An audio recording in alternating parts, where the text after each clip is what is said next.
Hello, dear colleagues. My name is Dmitriy Vasechkin, and I want to talk about integrated use of traditional and indicator technologies for monitoring the inflow profile during the development of the sites with hard-to-recover reserves.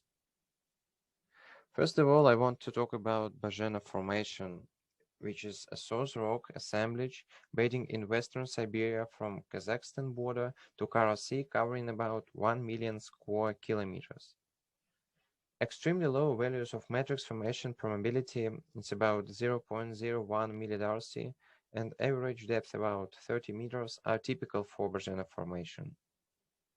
Due to the low probability as well as small oil saturated thickness of the bed, it's about 10 meters, exploitation of Bazhena Formation was unprofitable for the longest time to achieve commercial oil inflows. Multi-stage hydraulic fracturing is the main effective method of hydrocarbon recovery from the source rocks.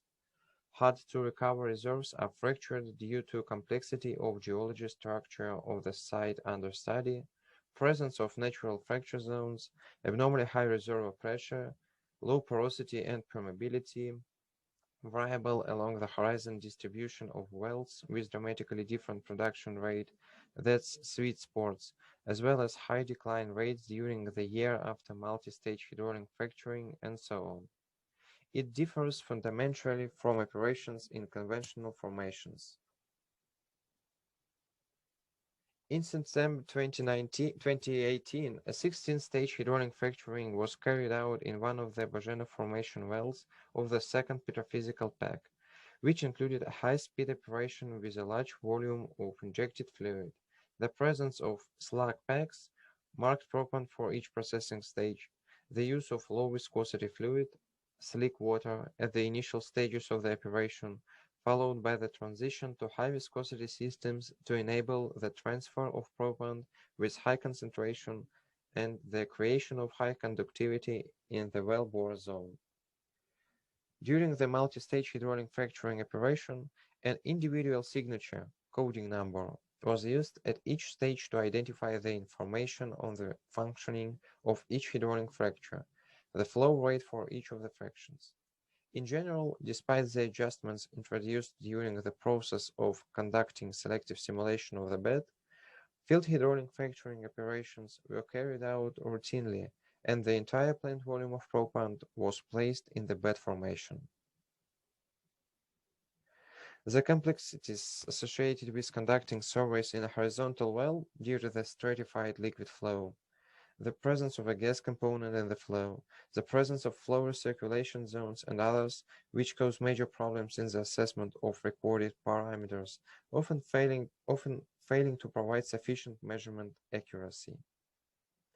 Apart from the complexity of determining multi-phase flow properties, there are specified parameters to inflow assessment operations, the necessity of performing a well-kill operations of running and pulling special purpose equipment, which ultimately results in downtime for wells and clogging of the bottom hole region, which leads to reduced hydraulic fracturing conductivity in the wellbore area and consequently to a decrease in the performance of the fracture and the well in general. Considering the structure of the Bazhena Formation as a source rock, an intervention in the operation of wells may yield a significant reduction in the liquid flow rate following PLT operations. Marked PROPPANT located in the hydraulic fracture, as well as the plant field geophysical tests provided an opportunity to evaluate both the operation of the well on the whole and the individual stages of multi-stage hydraulic fracturing. It should be noted that when interpreting the data obtained by using both technologies for estimating the inflow profile, there are risks of ambiguity and in the quantitative determination of the flow rate from local areas of formation fluid entry. Using only one of the inflow evaluation methods leaves a number of uncertainties for experts involved in the development of non-standard reservoirs. An integrated approach of the contrary gives a chance to get a more complete picture without distortion, leveling the shortcomings of interpretation characteristic of each method. The method of determining the inflow profile is based on placing reporter markers containing quantum dots in the polymer coating of PROPPANT. Quantum dots, several nanometers in size, are placed inside insoluble microspheres, markers the size of 1 micron, and then those microspheres are placed in the polymer coating of ceramic PROPPANT. After that, the markers are washed out of the coating by bed formation fluid during a long period of time, after which samples are taken at the wellhead and sent for laboratory analysis. Analytical determination of reporter markers is based on the instrumental procedure, flow cytofluorometry. The principle of its functioning is as follows. Inhomogeneities, including markers that the sample contains, are lined up strictly one after another using pressing fluid and a finely tuned hydrodynamic system. Then they are irradiated by several lasers. The signals after irradiation are registered by various detectors. 15 different parameters are recorded for each point, the most informative of which are fluorescence channels in different wavelength ranges. Reporter markers are microspheres containing quantum dots inside that can fluoresce in different colors, depending on the signature number or marker code. Each productive range of a horizontal well is marked with a unique code, which makes it possible to evaluate the contribution of each such range to the well operation. Each sample, divided into phases, is examined using a special analytical hardware and software system. A relative content of marker reporters of various signatures is determined based on the findings of sample analysis and its interpretation, resulting in moving to percentage expression of flows for each range. 50 samples of formation fluid were studied for the purpose of marker diagnostics. The monitoring period was about 6 months, during which 3 marker diagnostic studies were performed in June, July, and November 2019.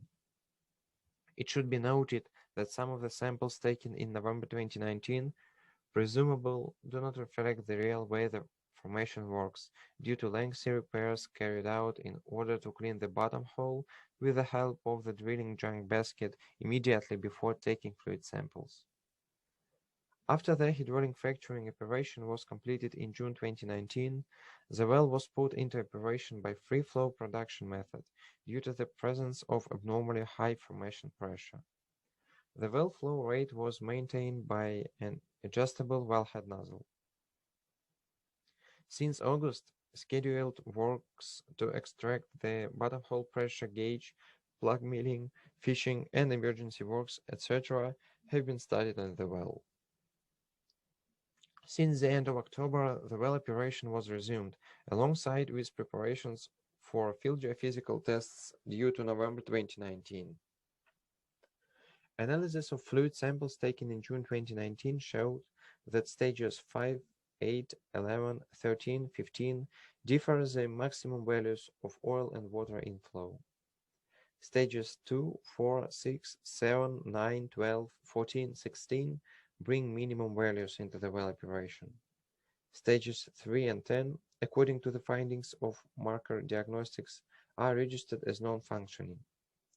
From the results of modeling and PROPPANT placement operations, the following interesting features have been noted. At stages 2 to 4, with the marked PROPPANT pumped into the last stage, the markers were actually not detected.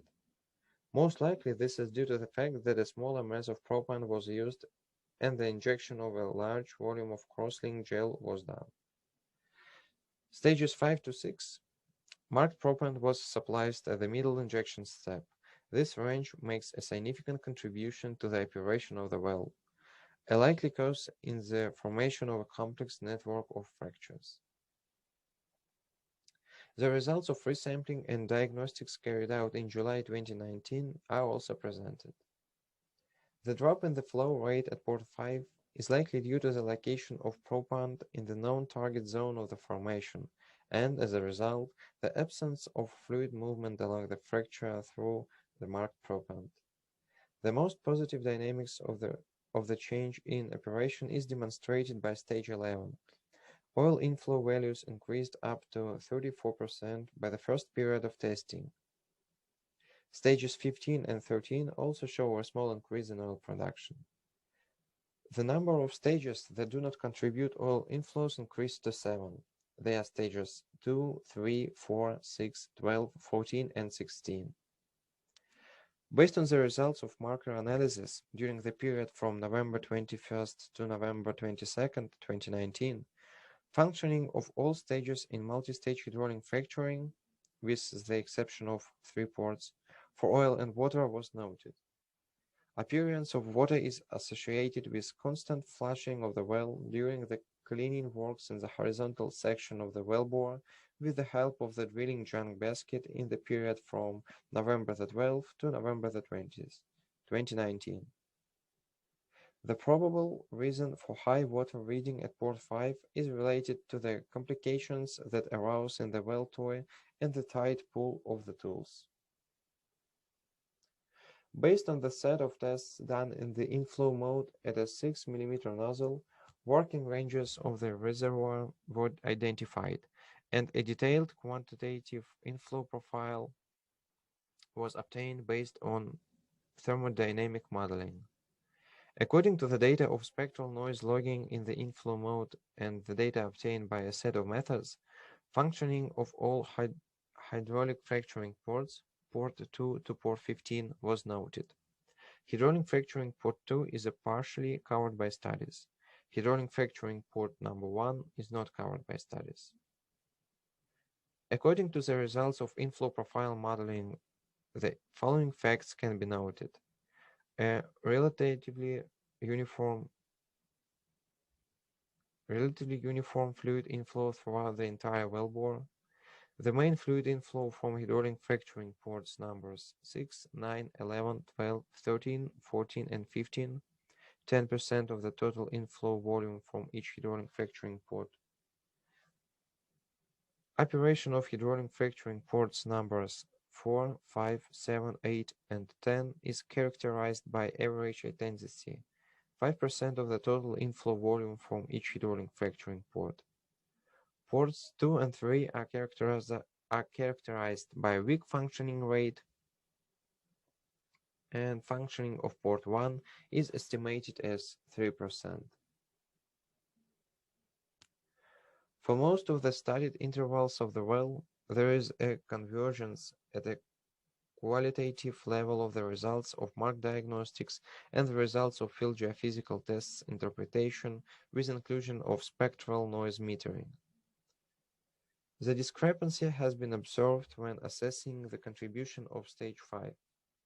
The probable reason for the discrepancy between the results of field geophysical tests and marker diagnostics on port 5 may be the repair work during field geophysical tests, as well as collection of fluid samples. Well, following on the results of marker research and PLT data comparison, a satisfying convergence in inflows coming from multi-stage hydraulic fracturing ports has been obtained. The data of both tests show steady performance of all ports after a few months of production. An important part of work is that using conventional monitoring technology and inflow profile quantitative evaluation only would hardly give a truthworthy result. In this case, a mix of several methods made it possible to obtain distribution of operation of all multi-stage hydraulic fracturing intervals along the borehole of the horizontal well being studied. Furthermore, insignificant differences in the producing interval performance rate factors, assuming the change of the produced fluid composition, have been found by dynamic evaluation of the inflow profile when comparing with conventional geophysical techniques. We managed to relate the discovered effect for the well under examination to a number of historical events that were held in the well, proving the value of the integrated monitoring under complex conditions at low irregular inflow. Nonetheless, the question of the reasons of possible test result divergence is still one of the areas being constantly under study. Thank you for listening. That's all I wanted to say.